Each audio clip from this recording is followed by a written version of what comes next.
ఈ వీడియోలో వారి చోరా మేఘాలయలో దాచిపెట్టిన స్వర్గం చూసొద్దాం. మేఘాలయలో దాచిపెట్టిన స్వర్గం చూడటానికి ఇక్కడికి వచ్చేసాం. రాత్రి 10 గంటలైంది. ముందుగా బుక్ చేసుకున్న రిసార్ట్కి వచ్చేసాం. ఇక్కడ స్థానిక కుటుంబం వారి చేతులతో వండి ప్రేమతో వడ్డించిన ఆహారం, అద్భుతమైన వేడి వంటకాలు, పప్పు, బంగాళదుంపల కూర, చపాతీ.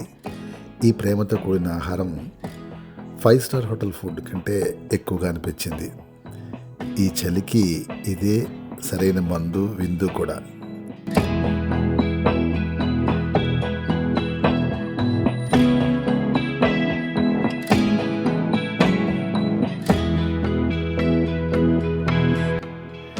ఇప్పుడు మొదలవుతుంది మా నిజమైన సాహసయాత్ర. వారిచోరాకి 14 కిలోమీటర్ల జీప్ సఫారీ. ఇది రోడ్ కాదండి, ఇది ఒక test. Of road jeep safari.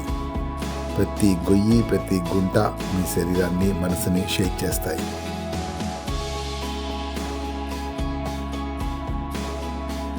జీవితంలో అన్ని ముఖ్యమైన ప్రయాణాలు మెదడులోనే మొదలవుతాయి, కానీ అంతం మాత్రం కాళ్ళ నొప్పితో ఆగుతాయి అంటారు కదా.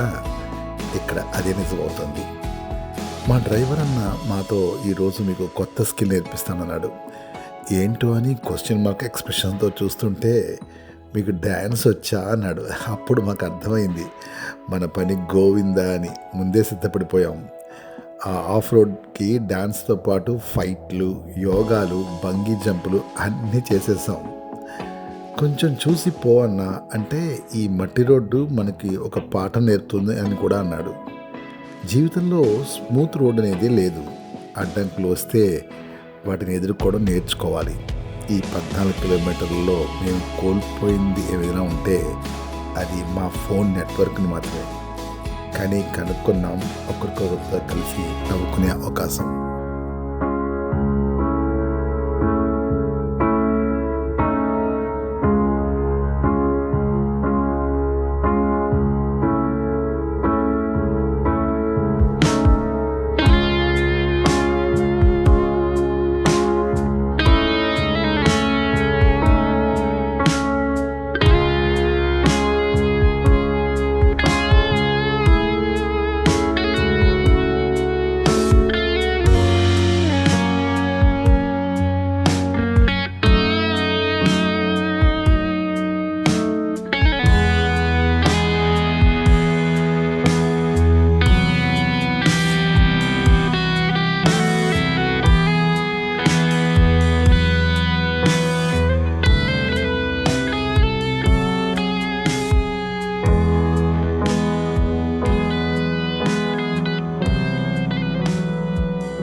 జీప్ దిగిన తర్వాత 3 కిలోమీటర్ల ట్రెక్ మొదలైంది.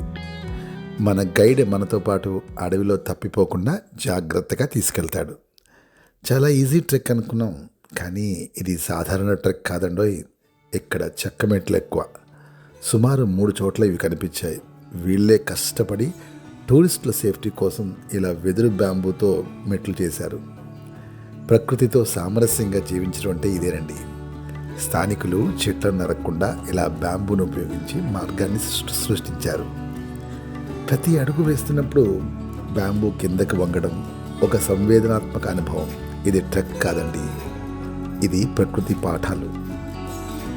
ఇక్కడ ప్రవేశించడానికి ముందు ఎంట్రీ ఫ్రీ, గైడ్, బోటింగ్ మొత్తం 1000 రూపాయలు ఖర్చు అయ్యాయి. ఇది ఒక రిజర్వ్ ఫారెస్ట్. ఇక్కడ ప్రకృతిని కాపాడటమే ప్రధాన లక్ష్యం. గైడ్ గారిని అడిగాను, ఇక్కడ బేసిక్ ఫెసిలిటీస్ ఏమీ లేవు కదా, కరెంట్ లేదు, ప్రాపర్ ట్రాన్స్పోర్ట్ లేదు, మీరు ఎలా ఉంటారు అని అడిగాను. ఆయన నవ్వుతూ చెప్పారు, మాకైతే ప్రకృతి ఉందండి, స్వచ్ఛమైన గాలి ఉంది, పవిత్రమైన నీరు ఉంది, ఈ నదిలోనే మా దేవుడు ఉన్నాడు, ఇవన్నీ మాకు సరిపోతాయని క్లుప్తంగా అన్నాడు. మా ముందు రోజు బాలీవుడ్ వాళ్ళు ఇక్కడికి వచ్చారంట కదా, వాళ్ళందరూ మీకు ముందే తెలుసా అన్నా అని అడిగాను. చాలాసార్లు ఇక్కడికి చాలామంది సెలబ్రిటీస్, బాలీవుడ్ స్టార్స్, క్రికెటర్స్ వస్తుంటారు, కానీ వాళ్ళెవ్వరూ మాకు తెలియదు అన్నాడు.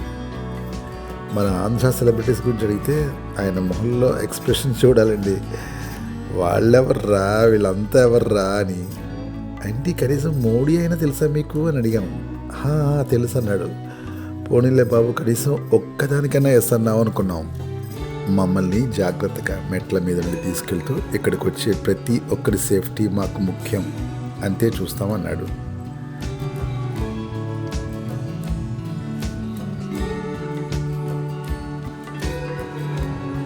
మన ముందు జీప్లో వచ్చిన మన తెలుగు వాళ్ళతో కలిశాక అరుపులు రెట్టింపయ్యాయండి.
చివరికి 14 కిలోమీటర్ల జీప్ సఫారీ మరియు 1 గంట నడక తర్వాత ఇదిగో ఇక్కడే వారి చొర.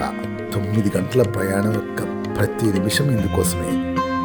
ఈ ప్రవాహం, ఈ పచ్చదనం, ఇదే నిజమైన స్వర్గం అంటే.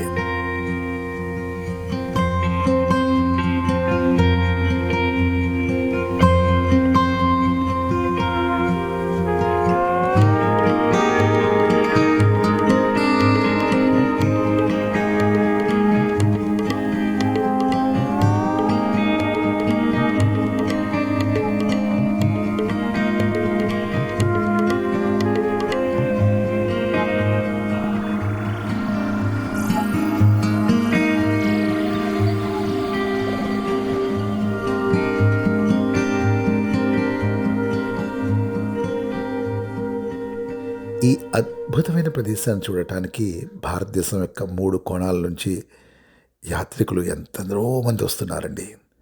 బోట్లు సిద్ధంగా ఉన్నాయి. ఈ బోట్ రైడ్లో ప్రతి నిమిషం మనిషిని ప్రకృతితో కలపడానికే సరిపోతుంది.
ఈ ప్రాంతం గురించి ఎవరికీ తెలియదండి. చాలా గోప్యంగా ఉండేది.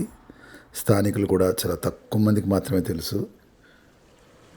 కానీ ఇప్పుడిప్పుడే జరుగుతున్న అభివృద్ధి వల్ల వీళ్ళు కూడా బయట ప్రజల్ని రాణిస్తున్నారు.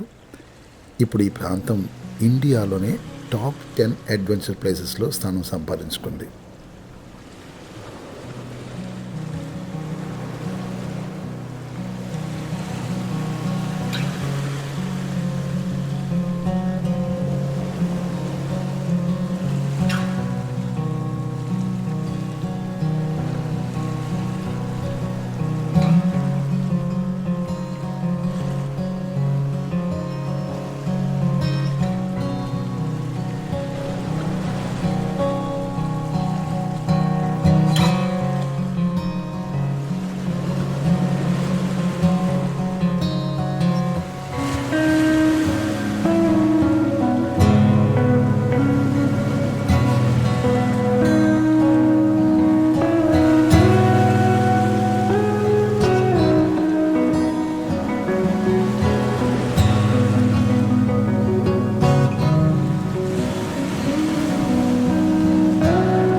ఇక్కడ రాళ్లపై సహజంగా ఏర్పడిన చాలా చిన్న హనుమంతుడి విగ్రహం చూడండి. ఇది చూసిన వారందరికీ భక్తిభావం జనిస్తుంది. ఇది కేవలం సహజ దృశ్యం కాదండి, ఇది ఒక ఆధ్యాత్మిక అనుభవం. ఒక అతిపెద్ద లోయలో ప్రవాహం ఒకవైపు, పైనుండి జాలువారుతున్న వాటర్ ఫాల్స్ ఇంకో విచిత్రం. నీలం రంగు నీళ్ళు ఒక చోట, పచ్చ రంగుతో ఇంకో చోట, తెల్లని స్వచ్ఛమైన నీరు ఇంకో చోట. ఒక ఇరుకు చీలికలో అతిపెద్ద వాటర్ ఫాల్, అతిపెద్ద వింతండి. మా బోట్ని ఆ నీటిలోకి తీసుకెళ్ళిపోయాడు. ఆ వాటర్ ఫాల్ని ఆ సందులో నుండి చూడడంతో నిజంగా కొన్ని నిమిషాల పాటు వేరే లోకంలోకి వెళ్ళినట్టుందండి. ది బెస్ట్ ఎక్స్పీరియన్స్ అని చెప్పవచ్చు. అందరి మనసులో ఒక్కటే మాట, ఇది నిజంగా స్వర్గ దర్శనమే. ఇది నిజంగా వారి చోరా స్వర్గదర్శనం. స్థానికులు ఇక్కడ నీటిని చాలా పవిత్రంగా భావిస్తారు. వారి నమ్మకం ప్రకారం ఈ నదిని 7 నాగదేవతలు రక్షిస్తున్నారు. అందుకే ఇక్కడ నీరు ఇంత స్వచ్ఛంగా ఉంటుంది.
బోట్ నుంచి దిగి ఒక చిన్న గుహ లోపలికి నడిచాం.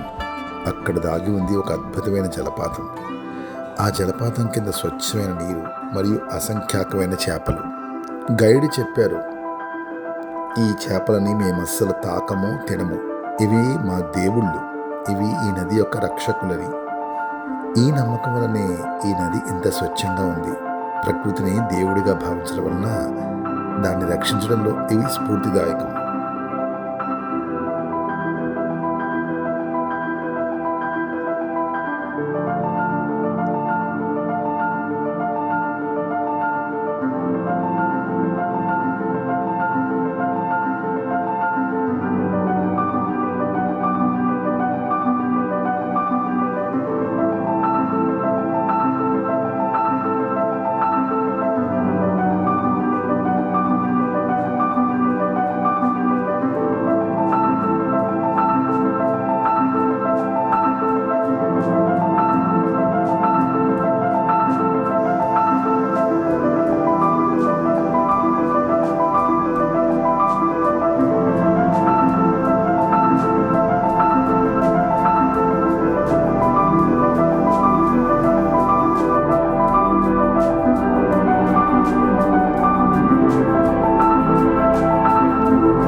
ప్రకృతి సందేశం ఏమిటంటే, చివరిగా మిత్రులారా, నాకు ఈ యాత్ర నేర్పింది, జీవితంలో నిజమైన సంపద అనేది ప్రకృతి తల్లి ఒడిలో, ఈ స్వచ్ఛమైన నీటి ప్రవాహంలో, ఈ పచ్చని అడవుల్లో ఉంది. వారిచోర వంటి ప్రదేశాలు మనకి గుర్తు చేస్తాయి ఏమంటే, ప్రకృతిని కాపాడుకోవడమే మన మొదటి ప్రాధాన్యత అయి ఉండాలి. మనం వెళ్ళిన ప్రతి ప్రదేశాన్ని మనకు లభించినట్లుగా మనమందరము మరో తరానికి బాధ్యతగా, పరిశుభ్రంగా, అందంగా దీన్ని అందించాలి. Thank you.